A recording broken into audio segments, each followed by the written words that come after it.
which is 3 players, and then San Miguel, and then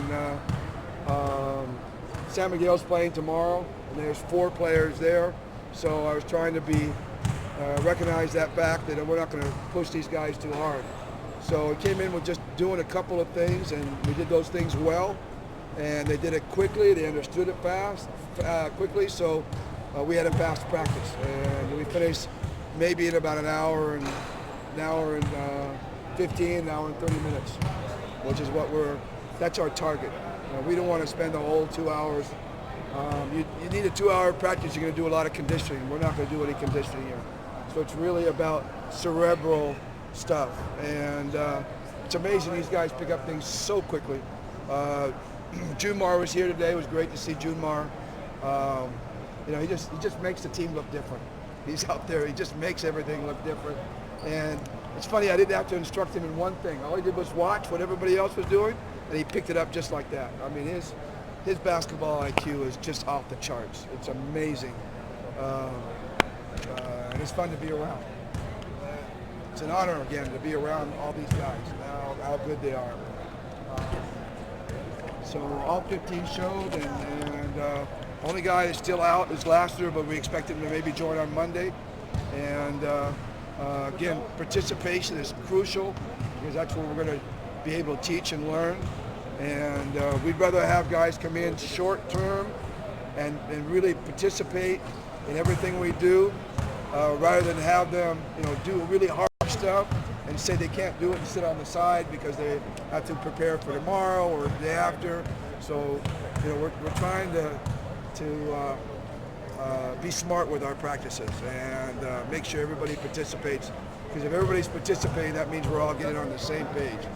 And today our key words were same page mentality. We want to have a same page mentality offensively, and even more so defensively. And our next practice will be on Monday. So we didn't have practice last Monday because of the Dubai trip. But we'll have practice this Monday.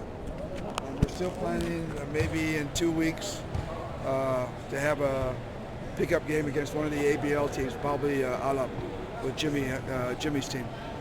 So we'll see if that can work out. But again, we're trying to, we know we got multiple things going on right now. I hate to say it, but I'm 0-2 since I was announced the Gilas coach. We've lost both our games. I feel really bad for our players and our Ginebra fans. We're going to try to change that, but it's a toll on everybody. But especially since you're right in the middle of the season, and every game is so crucial.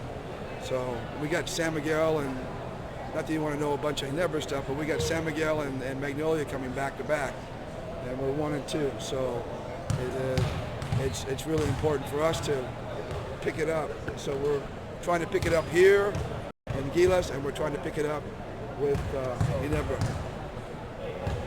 But I love the fact we got perfect attendance today. The commissioner was here earlier. I don't know if you saw him, but he was here earlier, and it was good to see him here and all the support that's going on. Coach, there was a report that the Denzel Bolts won't be playing for Indonesia. Yeah, I heard that. Obviously we don't, that's a Twitter thing, and the lineups have not been released yet.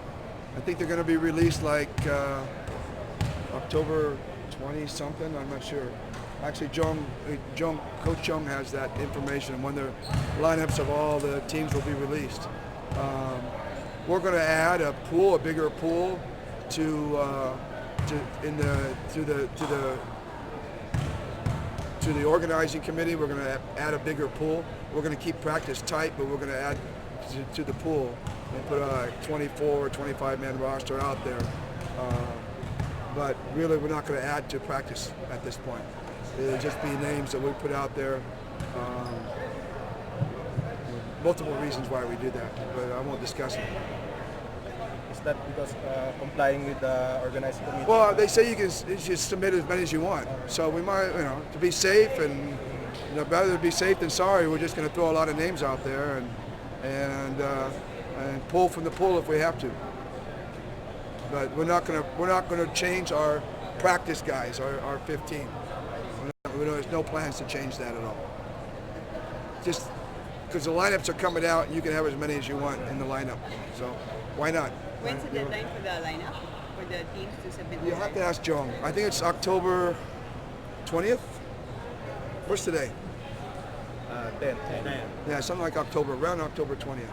And then there's a final lineup is November 10, I think, is the final 12. But that can be changed up until the day before the managers' meeting. You can change it according to injury. So did you say you're not going to take away, you're just going to add to this 15? No, we're not going to add to the 15. We're going to stay with the 15. The names that we're releasing to the Southeast Asian Games are going to be more names, but the 15 will stay the same. So I'm hoping. I really shouldn't be saying this because I haven't discussed this with. That's our plans.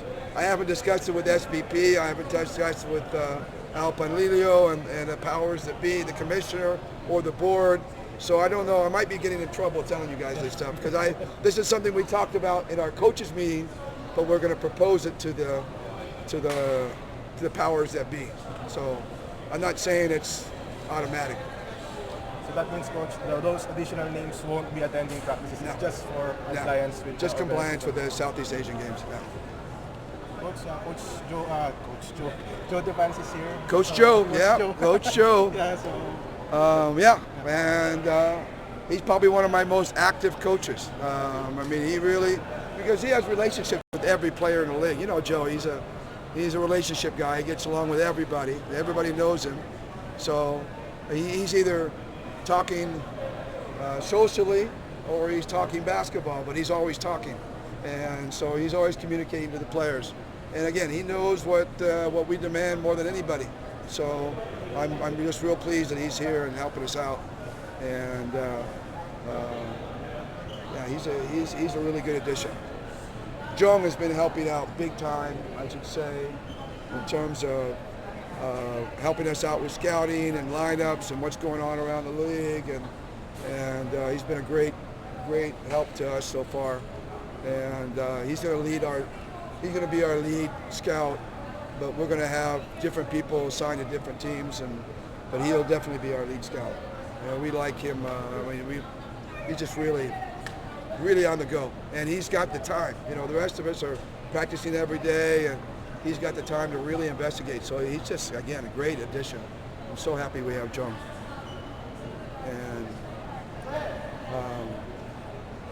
And then again, Jimmy is going to help us with the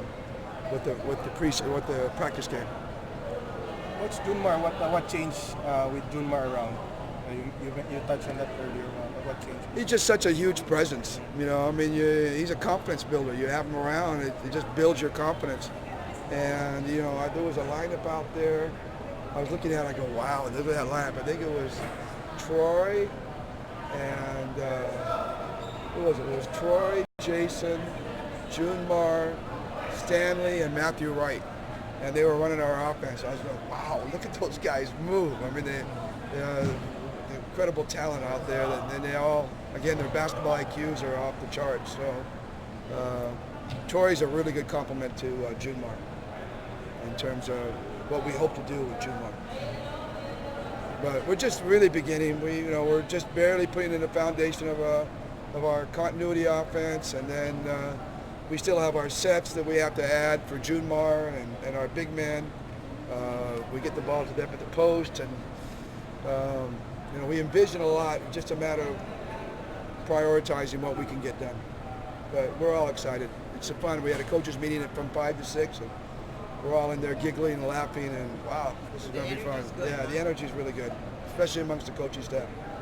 And again, the attendance here. I mean, Talk and Text played last night. You know, a really one-point game, and those two guys are here. And San Miguel's playing tomorrow, a real big game against Magnolia, and they are here. So, boy, I can't complain. Can't complain. I'm really, really pleased. So you're going to keep it at once a week for now? Yeah, we don't have an opportunity to do anything more than that at this point. But we're hoping we can get 3 or 4, maybe 5 practices in before straight practices in before the tournament proper, for the games proper. Okay. Coach, can you ask about the Dubai game? What happened? You really want to talk about that? It's okay if you don't. It was an epic game. We were just on the wrong side of it, and someone had to lose it, and we were the ones that did. You know, I've been on the winning side of those kind of games. I've been on the losing side. I've lost. I think I lost a 32-point game to Pure Foods one time, a 32-point lead to Pure Foods and Ryan Gregorio. Ryan's around here somewhere. I have to kick him in the memory. But that was like 12, 15 years ago. So, you know, if you're going to have these games every 12 or 15 years and you're still around to have them, then you're doing pretty good. So I'm not going to sweat too much over it.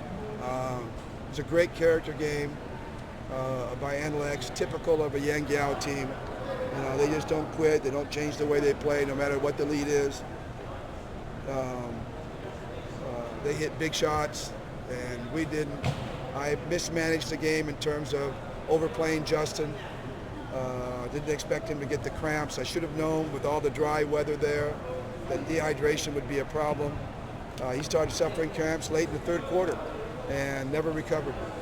So, you know, everybody was talking about how tired NLEX would be in that game. We ended up being the tired ones, you know. So, again, it was just a great character game by Yang and his guys. But again, we're not going to sweat over it. It's over and done with. It's happened to me before.